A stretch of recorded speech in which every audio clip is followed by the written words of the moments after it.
गोनासिकार बारुणी स्नान गुप्त गंगा भाव में परिचित बैतरणी नदीर उत्पत्ति स्थल केउंझर गोनासिका पीठ में शह शह श्रद्धालु बुड़ पकाई प्रभु ब्रह्मेश्वर पीठ निकट देवकुंड बुड़ पकाई श्रद्धालु मैंने प्रभु आशीष लाभ करते पिंड दान करते बारुणी स्नान ठारू एठारे आरंभ होइछि बारुणी मेला 4 दिन धरी चलिबाकु थिबा एही मेलारे खोलिछि भड़िकी भड़ी दुकान। गुप्त गंगा तीर्थ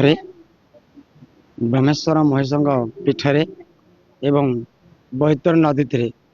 श्री श्री ब्रह्मेश्वर महेशंकर बारुणी स्नान यथा रीति नीति अनुजाई पालन हो सारी लोक मान कथित अच्छी जे ब्रह्मेश्वर महेश दर्शन कले तथा बैतर नदी थे बारुणी बुड़ पकाइले बहुमात्रा महापुण्य अर्जन होता है एवं कायक वाचसिक मानसिक अर्थे समस्त दुख दुर्शा दूर करती एवं मनस्कामना बहुमात्रा पूर्ण हुए अपुत्रिक माने पुत्र लाभ मध्य करती। एटी आमर बैतरणीर उत्पत्ति स्थल लोक मानकर बहुत विश्वास एटी शैवपीठ ठाकुरंकर ऊपर बहुत विश्वास एटी बुड़ पकईने समस्त प्रकार रोग व्याधि दूर हुए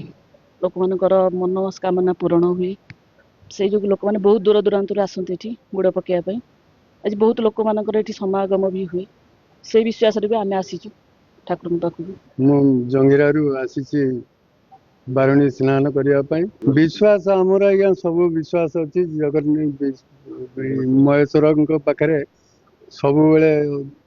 आमर आश्रा कर पूर्ण तिथि तिथि आसिक दर्शन कले एवं बुड़ पकईले आमर पाप सब धोई हो जाए बोली आम विश्वास करू दशमी ठू ये 12 दिन पड़ी 12 दिन भितर